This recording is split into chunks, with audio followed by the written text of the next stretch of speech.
If you're in France and you're applying for the first time for your multi-year titre de séjour, your 10-year carte de résidence, or you're doing a naturalization citizenship application, if those are coming up, the rules changed in January 2026. There is now a language requirement and a civic exam attached to your application process and to each of the cards.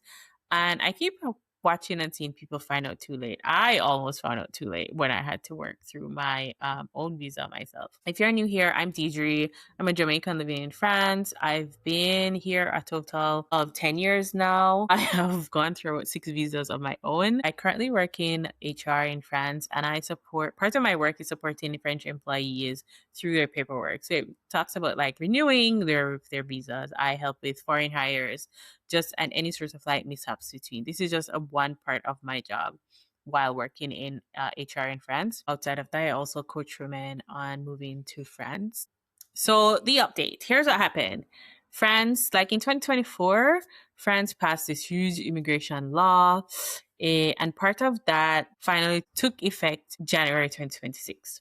And so there are two big changes. The first one is that there's like on the civic side, there used to be like a training that you attended. You go to OFI, and you show up for about 4 days. You sign the paperwork, and it's all done. Well, on this end, that has changed since January 2026. Now you have a real exam. It's pass or fail. You need 80% to pass, and you have to go to like an exam center to sit the exam, and it's at a cost. And every attempt that you do at that exam, it's going to cost you. So if you fail it, you pay again. That's the first real change. The second big change that happened January 2026 is on the language side. So we just covered the civic side. Now there's a language side. So your level of French in France has to be certified on paper at a specific level based on a card that you have, right? And so it's A2 level for French. If you are applying for a multi-year card or carte pluriannuelle, so your titre de séjour, so your multi-year resident card, it's B1 if you're applying for the 10-year residence permit, so the 10-year carte de résidence. And it's the B2 level of French that's needed if you're naturalizing or, you're going for citizenship. And this one catches people off guard. But since January 2026, you need a certified French level. So that means you need to take a test, and the test has to cover writing as well. So all 4 skills of language: speaking, listening, writing, reading. So that kind of like oral test that you have from a few years ago, it's no longer going to be applicable. Don't panic, breathe. This applies to your first application for the multi-year card. So if it's the first time you're applying for a carte pluriannuelle, then these two changes, the civic side and the French language exam certifications, will apply to you. If you're renewing your multi-year card that you already hold, then there's usually no retest, there's usually no exam. They're kind of like good, but not for citizenship, but just in general. So confirm where you stand, and that check alone can save you a few €100. So at work, I found myself explaining this so many times. I had to go through a lot of research. So I sat down and wrote like a whole thing out. And so I have a survival guide. It's a language and civic exam survival guide that you can use, you can grab. It will walk you through which exams matters for you based on the type of card that you're applying for, whether you're exempt, registration steps, timelines. You have checklists. You also have some bonuses about things that you need to do at the prefecture and different checklists that you can go through. It's, like I said, it's a survival guide for the language and civic exam requirements that France just implemented. It's in the link below, so you can grab it. But let me give you 2 traps that people get caught in. I just want to like demystify 2 things for you.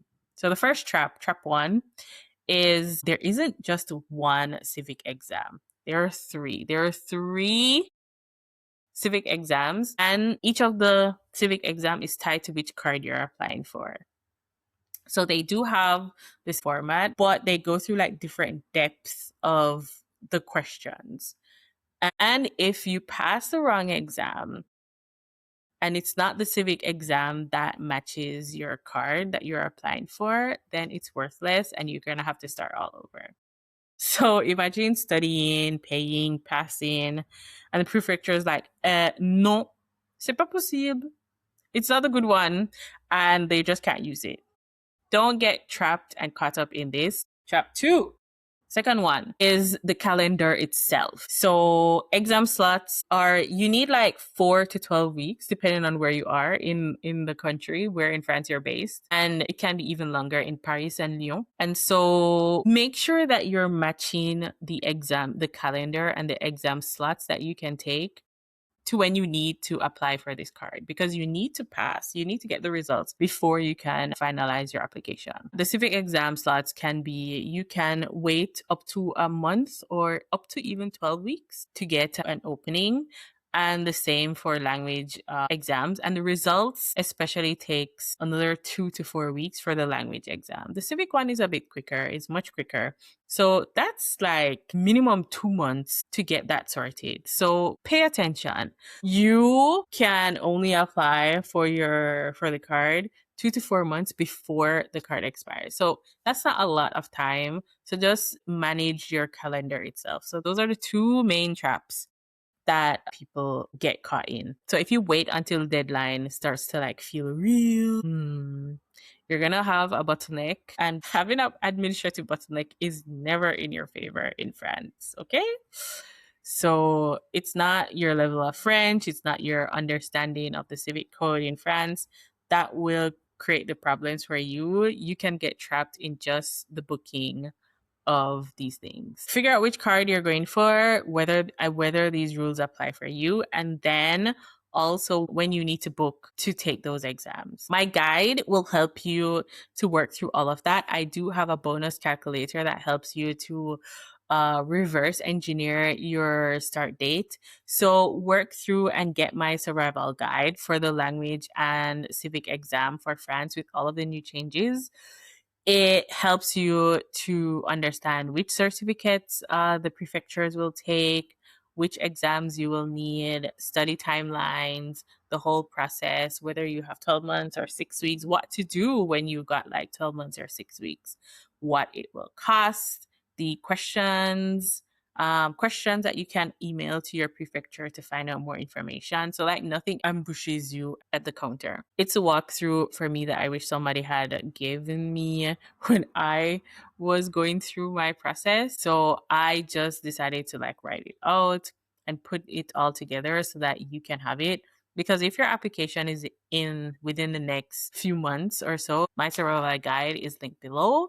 And I hope you learned a little bit and you're figuring out the things that you need to do so you don't get caught in the trap of missing your window for applying for your multi-year card. Book your dates early. Don't let the prefecture appointment be some kind of nightmare. Book your dates early. Grab my guide. I'm Diedre. I help women move to France to design the lives that they desire because they deserve it, because you deserve it. Till the next one. Ciao.